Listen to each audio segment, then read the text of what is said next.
Hey guys, Dr. Ben here, FA Well Centers. Welcome. I'm so excited to talk to you today about the thyroid. Thyroid is probably, from what I see, the most misdiagnosed as well as mistreated condition or gland or system out there. And I'm going to get into why this happens, what people are being told, and ultimately why people are getting the wrong information. And is it coming from the doctor? Is it coming from the commercials and the TV and all these different things? But what is really going on with the thyroid? And this is a abbreviated version of the webinar that's going to actually be coming out this coming Thursday, and we'll have a link down below for that one. You can sign up for that. It's a free webinar. Hour plus of information. I'm going to get super in depth into each and every one of these systems, but I want to give you guys a snippet of what you've got to be thinking about. If you or a loved one has been diagnosed with some type of thyroid issue, you need to figure out why. You can't just go and say, oh, you know what? I've been told I have a hypothyroid or low thyroid. Now I'm going to go on that medication. That is not going to fix it. So Dr. Ben Galliard here, F8 Well Centers. We have offices in Colorado, in Tennessee, and we work with patients remotely all over the United States, Canada, even in Australia and Europe. We're able to help people. So if you're not getting the support that you need, if you're not getting the answers as far as your thyroid goes, let us know. There's going to be links down below. You can schedule a discovery call. You can direct message us. All types of different ways to communicate. I have over 700 videos on YouTube. And so, Jess, if you want to put a link down below for YouTube, you guys can click on that. And there is so much in regards to thyroid, autoimmune, digestion, so many different things. So welcome everybody. And if you have questions in regard to your thyroid, put those down below. Also, get your last blood results back out. Get your TSH, your T3, your T4, your antibodies, all these different things, and put some numbers down below, and I will give you guys feedback on what I think is going on there and some guidance of which way you need to be going. So let's get into it. The thyroid is in the throat here. The thyroid is going to be a gland. It's going to kick out T3 and T4 hormone, and with the intention of getting more thyroid hormone into the body. And thyroid hormone is there to give people more energy, give them metabolic state more oomph, and get them revved up and primed and just able to take on the day and do more activities. Hey, Renee there in South Africa, pop down below where you guys are watching from. I'll give you a shout out and tell me if you're dealing with any thyroid issues.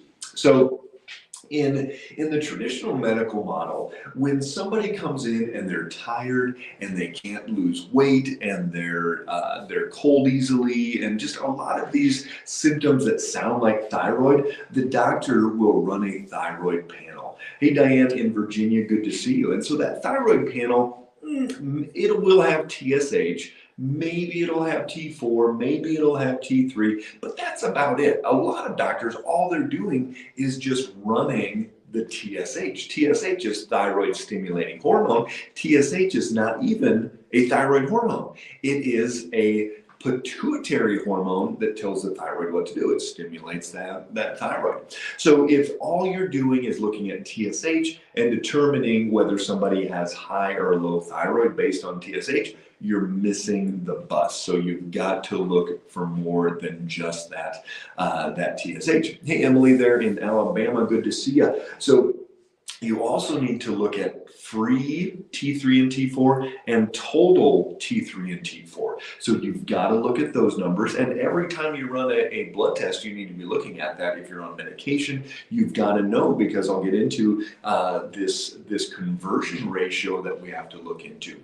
And then you want to be looking at Hashimoto's markers at least once. And if you come back positive for Hashimoto's, which is the autoimmune thyroid, then you know you've got Hashimoto's. Hashimoto's, whether it comes back positive or negative again, doesn't matter. You've got to treat this now as an autoimmune condition. So one thing that you've got to do is you've got to do in-depth blood work to truly figure out what's going on. And then from there, we start looking into, okay, well, what is actually the problem then? Because most of the time, it's not just the thyroid is deficient. It's not just I have a hypothyroid state. That's not the whole condition. There is a lot more going on to it. And so one of the first things to look at, like we were just talking about, is Hashimoto's. You want to run your TPO and your thyroglobulin antibodies and figure out if the body is attacking its own tissue. Because here's what happens. Number one best-selling drug in the United States is what's called levothyroxine. Levothyroxine is a T4 hormone. It's synthetic, and you take it orally, and then it goes into the body as a hormone, and it goes around, and T4 hopefully turns into T3, and then you're going to have this proper amount of thyroid hormone. Or at least that's the goal. But what happens is when we have Hashimoto's, it changes that whole philosophy from just, oh, the thyroid's just kind of tired, we need more hormone, just like you've gone through menopause and you need some more estrogen, or your adrenals are really deficient and you need some more cortisol. That is a just straight up replacement therapy thought process. And it's a really kind of a simplistic approach that is not a good medicine, good practical medicine approach. You need to now dig deep into figure out why you're deficient in thyroid hormones in the first place. And Hashimoto's is one of the first place to look. TPO antibodies means your body is attacking the thyroid tissue itself. So we've got this autoimmune reaction in the body's attacking its own tissue. Sometimes we'll actually have higher T3 and T4 because we're breaking down thyroid tissue and spilling T3 and T4 out into the body. Hey Patricia there in Montana, good to see you. You guys have been getting some cold already up there, I've seen. So it's already attacking that tissue, spilling it out in the bloodstream. So sometimes we'll even get a higher T3 and T4 short term when somebody has a Hashimoto's flare. Hey Paula, good to see you there in Wyoming, and Darla, you too. So here's where we go then.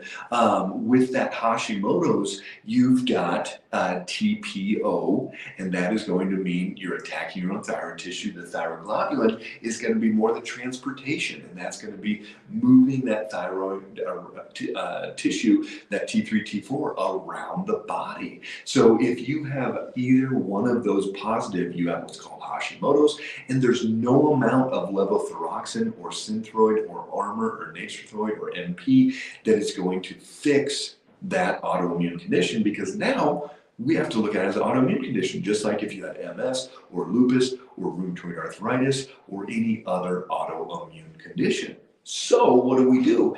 Then we start going through this whole circle, and I'll get in depth into this another day. And we're going to go through looking at the adrenals and blood sugar and leaky gut and vitamin D and food allergens and all these things that can drive that autoimmune reaction. Hey Diane, I've developed a multinodular goiter as I was going into menopause 12 years ago. All the blood work you're talking about is negative to antibodies and with normal range. I'd like to try to shrink my goiter. Is it possible? Any thoughts? Yeah, so goiters, this may be a time where you actually are deficient in iodine. You need selenium, you need some other nutrients that way. We would have to look in depth into other blood work systems and see what's going on in there. But it may not be a Hashimoto's through there. Because a certain percentage of people, it truly is just the thyroid is deficient, and that a lot of times is what's happening with those goiters. Really want to get off the meds. No Hashimoto's, been on Armor coming up on a year. So Chrissy, same thing. You've got to figure out. So if it's not Hashimoto's, then you've got to look into, is it actually under conversion? And so we see a lot of people, their T4 is actually in an okay range, but their T3 is at the low end. And what that means is that we're not converting T4 to T3. 93% of the thyroid hormone kicked out of the thyroid is T4. only 7% is T3. So that means T4 has to convert over to T3, and then we're going to be able to see this T3 get to the tissues, and you're going to be able to lose weight and have metabolism and all those things. So if your ratio, if your T4 is at the upper end, or if you keep taking levothyroxine and things like that, and you're not converting to the T3 and the T3 is at the lower end, that's a conversion issue. 60% of conversion takes place in the liver, 20% takes place in the gut. Hey Sharon, good to see you there in New York. I had a TT almost 6 years ago. Endo told me she won't test free T3 anymore, only TSH, hold on a second, and free T4. She did order it once, and only because I was adamant it was low normal, asked for a T3 medication, she said no. So this is exactly what we're talking about here, Sharon, is that you taking this T4 medication, and yet you have a low normal, and it's average, it's not even normal, low normal T3. So you're not converting. You could double or triple or quadruple the amount of T4 that you're taking, but you're not going to convert it over to that T3 like you need to. So this is where it's not just a lack of thyroid hormone, because you've got enough thyroid hormone, and that's why you have to test the T3 every single time. You can't just assume that, oh, your T4 is okay and your TSH is okay, you are fine, because a lot of people are not downstream converting into that T3. So you've got to do in-depth work on your liver, you've got to do in-depth work on your gut, work on leaky gut, microbiome imbalances, all these different things. So that is a great comment there, and question is, yeah, you've got to look at that T3. Hey Marla, I was recently diagnosed with Hashimoto's disease, just trying to educate myself. Yeah, absolutely. So here's the deal. Hashimoto's is an autoimmune disease. It's not a thyroid disease. The thyroid's being attacked, just like MS is not a nerve disease. MS is an autoimmune condition that is attacking the nerves. The body's attacking its own tissue, which is the nerves. This one, the body's attacking. And so Marla, or Maria, do you have TPO or do you have thyroglobulin as far as Hashimoto's goes? Put that down below and I'll let you know what we need to do differently there. So we've got Hashimoto's, we've got underconversion, and now we've got understimulation.